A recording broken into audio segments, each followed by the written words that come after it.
Assim como você, eu já vivi muita coisa desde que cheguei a este mundo. No meu caso, há uns 50 anos, no segundo andar do St. Francis Hospital, em Trenton, Nova Jersey. Boa parte da minha vida tem sido alegre, mas grande parte dela foi difícil e emocionalmente dolorosa. Vejo-me como uma pessoa comum que passou por algumas experiências trágicas, sentiu-as profundamente e pensou muito nelas.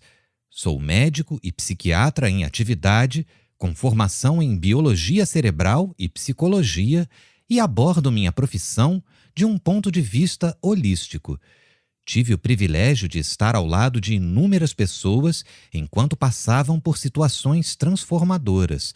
Para mim, todas as relações são pessoais e, por meio delas e de minha própria vivência, cheguei ao modo como penso hoje sobre o trauma e o papel devastador que tem em nossa vida.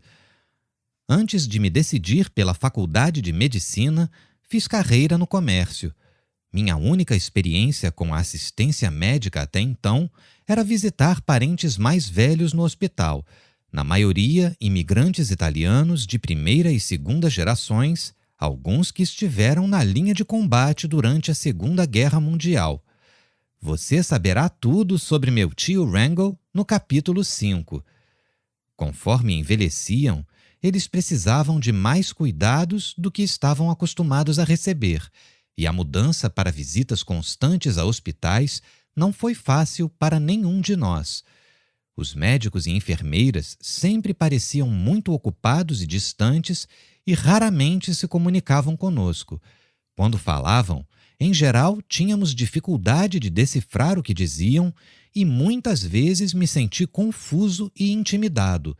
Sabia que tinha de haver maneiras melhores e mais generosas de tratar quem passava por situações tão difíceis, mas na época eu não podia imaginar que acabaria dedicando uma parte tão grande da minha vida a prestar atenção nas pessoas e a fazer o possível para ajudá-las.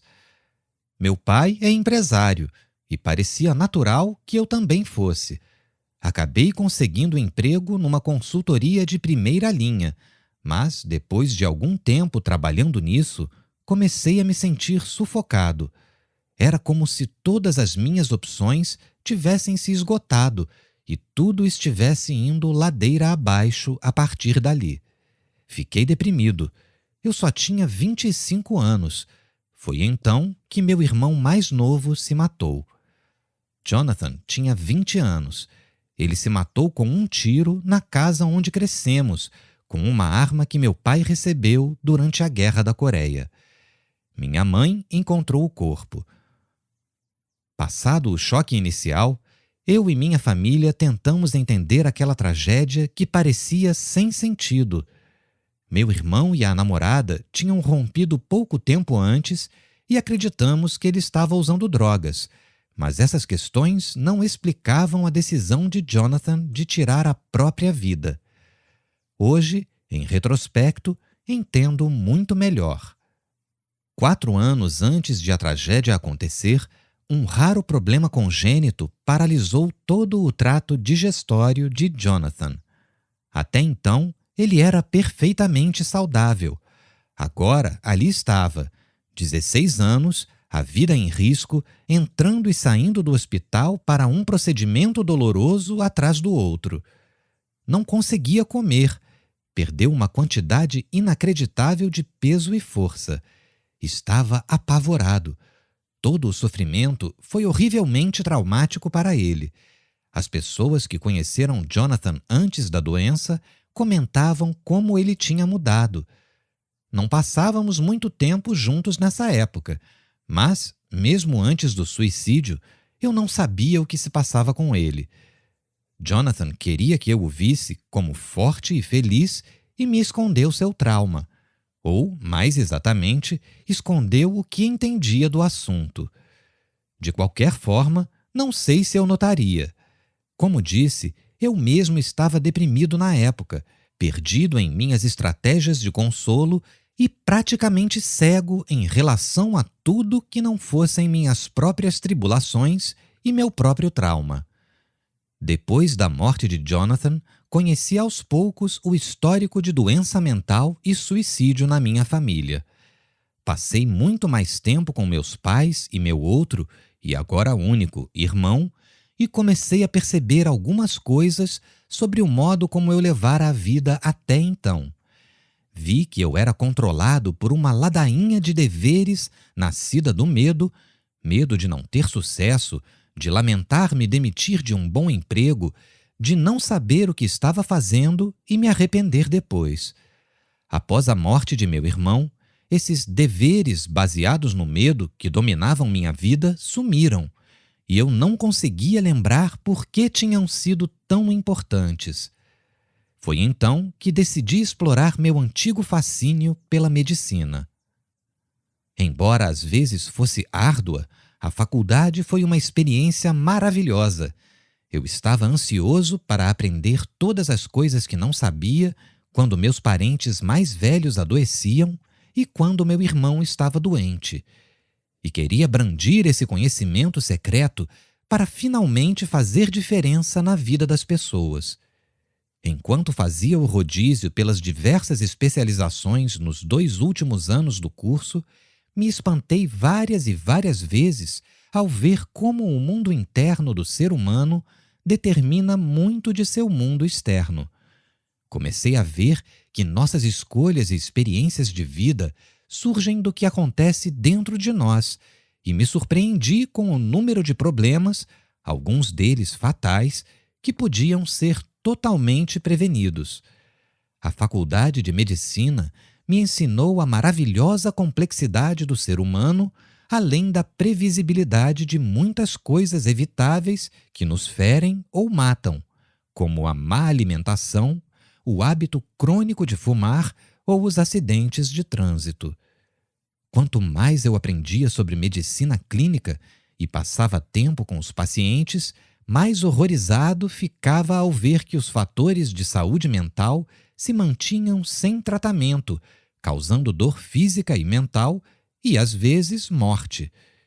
Entendi que as pessoas sofriam e morriam não só por doenças físicas, mas por fatores de saúde mental subjacentes que contribuíam para seus problemas desde o princípio.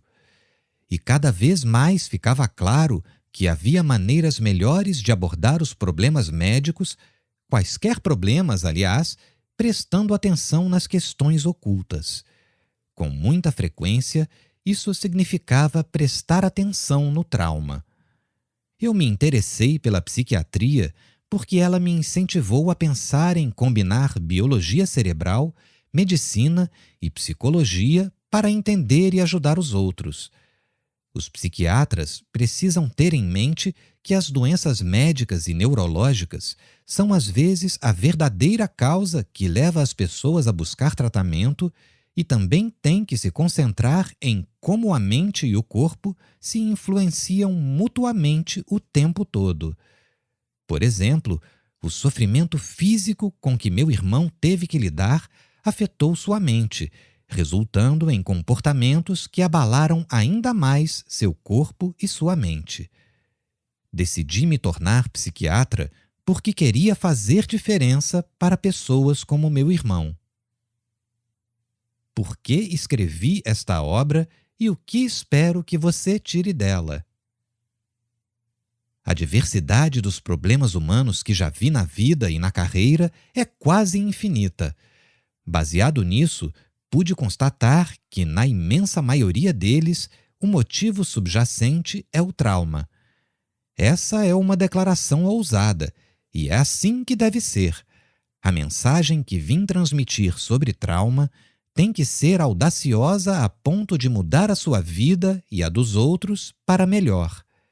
Acredito que também é uma afirmação libertadora. Pense no que aconteceria se todas as luzes se apagassem em seu bairro.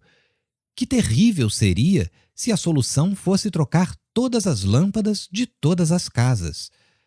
Consertar o transformador talvez pareça um serviço pesado, mas é muito mais sensato para resolver o problema. Com o trauma é assim também. Escrevi esta obra para soar o alarme do trauma, que é demasiadamente frequente, prejudicial, contagioso e, em geral, invisível, como um vírus. E, se continuarmos ignorando esse fato e permitindo que ele permaneça oculto, não aposto em nossa vitória. Claro, a maioria de nós já sabe alguma coisa sobre trauma. Sem dúvida, este não é o primeiro audiolivro sobre o assunto e ouvimos ou lemos notícias a esse respeito o tempo todo. No entanto, acho que, na maioria das vezes, conversar sobre isso é como gritar num megafone. O som estridente chama a atenção, mas é alarmante e incômodo demais e só nos deixa chocados ou confusos. Não é o que quero fazer aqui. Esta obra foi escrita para falar francamente sobre trauma e promover um diálogo verdadeiro. Estou pousando o megafone para termos uma conversa ponderada.